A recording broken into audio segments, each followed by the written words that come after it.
رسول اللہ صلی اللہ علیہ وسلم نے فرمایا، دین دیکھو، اخلاق دیکھو اور رشتہ کر دو۔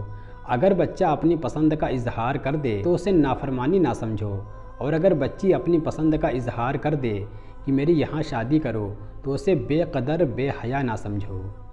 رسول اللہ صلی اللہ علیہ وسلم نے فرمایا، مسلمان کو جو بھی تھکاوٹ، بیماری، غم، دکھ، رنج اور تکلیف پہنچتی ہے، حتیٰ کہ اسے کانٹا بھی چبھتا ہے، تو اللہ تعالیٰ اس کی وجہ سے اس کی خطائیں معاف فرما دیتا ہے۔ رسول اللہ صلی اللہ علیہ وسلم نے فرمایا، گناہوں سے توبہ کرنے والا ایسا ہے جیسے اس نے گناہ کیا ہی نہ ہو۔ رسول اللہ صلی اللہ علیہ وسلم نے فرمایا، میری امت کو قیامت کے دن اس طرح بلایا جائے گا کہ اس کی پیشانیاں اور ان کے پاؤں وضو کے آثار کی وجہ سے چمک رہے ہوں گے۔ رسول اللہ صلی اللہ علیہ وسلم نے فرمایا، بسا اوقات انسان ایسی بات کہہ جاتا ہے جس کے نقصان کو نہیں سمجھتا، اور اس بات کی وجہ سے وہ جہنم میں اتنی دور جا گرتا ہے جتنی دوری مشرق اور مغرب کی ہے۔ رسول اللہ صلی اللہ علیہ وسلم نے فرمایا، جب تم نماز ادا کرو تو اپنی زندگی کی آخری نماز سمجھ کر ادا کرو، اور ایسی بات مت کرو کہ جس سے کل تمہیں معذرت کرنی پڑے۔ رسول اللہ صلی اللہ علیہ وسلم نے فرمایا، اللہ تعالیٰ ماں باپ کی خدمت اور فرما برداری اور حسن سلوک کی وجہ سے آدمی کی عمر بڑھا دیتا ہے۔ رسول اللہ صلی اللہ علیہ وسلم نے فرمایا، تم جہاں ہو اپنے دل میں اللہ کا خوف رکھو اور گناہ کے بعد نیکی کر لیا کرو کہ یہ نیکی اس گناہ کو مٹا دے گی۔ رسول اللہ صلی اللہ علیہ وسلم نے فرمایا، جو مجھ پر شب جمعہ کے روز 100 بار درود پاک پڑھے، اللہ تعالیٰ اس کی 100 حاجتیں پوری فرمائیں گے۔ رسول اللہ صلی اللہ علیہ وسلم نے فرمایا کہ سلام میں پہل کرنے والا تکبر سے بری ہے۔ رسول اللہ صلی اللہ علیہ وسلم نے فرمایا، جنت 2 قدم پر ہے، پہلا قدم نفس پر رکھ دو، دوسرا قدم جنت میں ہوگا۔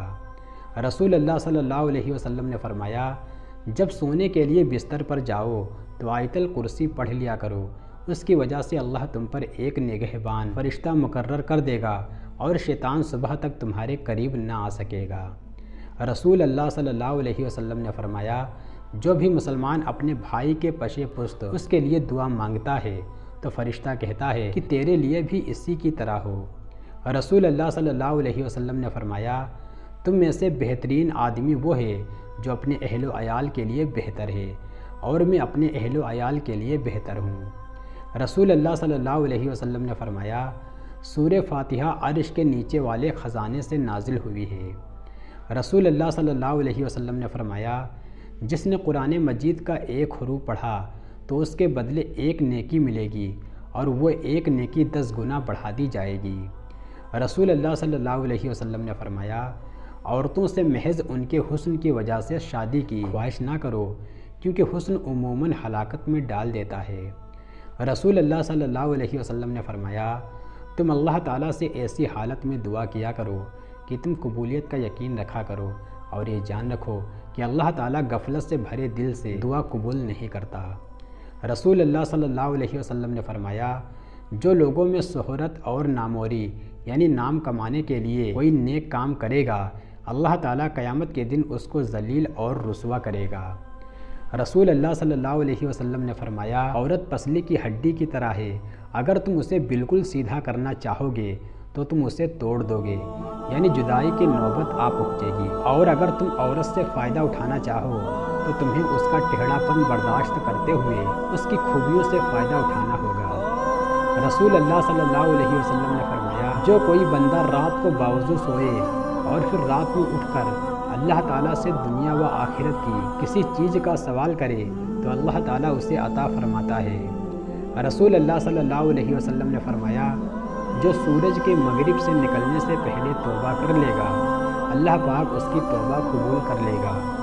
رسول اللہ صلی اللہ علیہ وسلم نے فرمایا، بے شک اللہ تعالیٰ تم کو اپنی ماؤں کے ساتھ حسن سلوک، اچھے برتاؤ کی وصیت کرتا ہے۔ یہ جملہ آپ صلی اللہ علیہ وسلم نے 3 بار ارشاد فرمایا۔ رسول اللہ صلی اللہ علیہ وسلم نے فرمایا، جو حق پر ہونے کے باوجود جھگڑا نہیں کرتا، میں اس کے لیے اعلیٰ جنت مہر کا ضامن ہوں۔ رسول اللہ صلی اللہ علیہ وسلم نے فرمایا، اللہ تعالیٰ کے لیے بعض لوگ ایسے ہیں جیسے کسی کے گھر کے خاص لوگ ہوتے ہیں۔ صحابہ نے عرض کیا، وہ کون لوگ ہیں؟ ارشاد فرمایا، قرآن شریف والے کہ وہ اللہ والے اور اس کے خاص لوگ ہیں۔ رسول اللہ صلی اللہ علیہ وسلم نے فرمایا اس گھر میں برکت اور خوشیاں کبھی نہیں آ سکتی جس گھر کی عورتوں کی بلند آوازیں گھر سے باہر جاتی ہوں۔ رسول اللہ صلی اللہ علیہ وسلم نے فرمایا جو شخص کسی کو بدنام کرنے کے لیے اس میں ایسی برائی بیان کرے جو اس میں نہ ہو تو اللہ تعالیٰ اسے دوزخ کی آگ میں قید رکھیں گے یہاں تک کہ وہ اس برائی کو ثابت کر دے اور وہ ثابت نہیں کر سکے گا۔ رسول اللہ صلی اللہ علیہ وسلم نے فرمایا دنیا فائدہ اٹھانے والی چیز ہے اور دنیا میں سب سے زیادہ فائدہ دینے والی چیز نیک بیوی ہے۔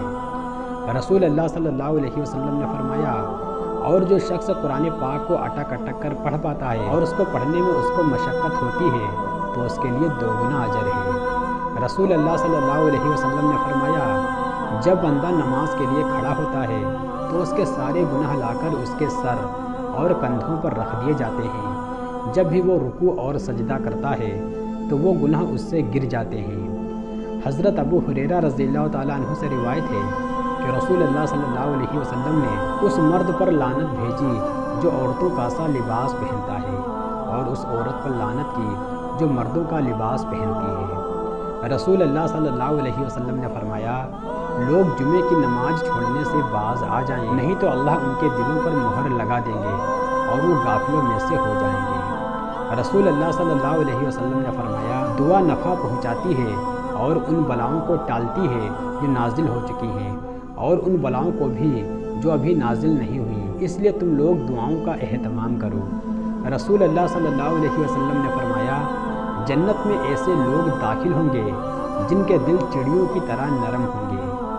رسول اللہ صلی اللہ علیہ وسلم نے فرمایا جب انسان مر جاتا ہے تو اس کا عمل موقوف ہو جاتا ہے مگر 3 چیزوں کا ثواب جاری رہتا ہے۔ نمبر 1 صدقہ جاریہ، نمبر 2 علم جس سے لوگ فائدہ اٹھائیں، نمبر 3 نیک اولاد جو اس کے لیے دعا کرے۔ رسول اللہ صلی اللہ علیہ وسلم نے فرمایا جب امام آمین کہے تو تم بھی آمین کہو کیونکہ جس کی آمین فرشتوں کی آمین کے ساتھ ہو گئی اس کے پچھلے تمام گناہ معاف کر دیے جائیں گے۔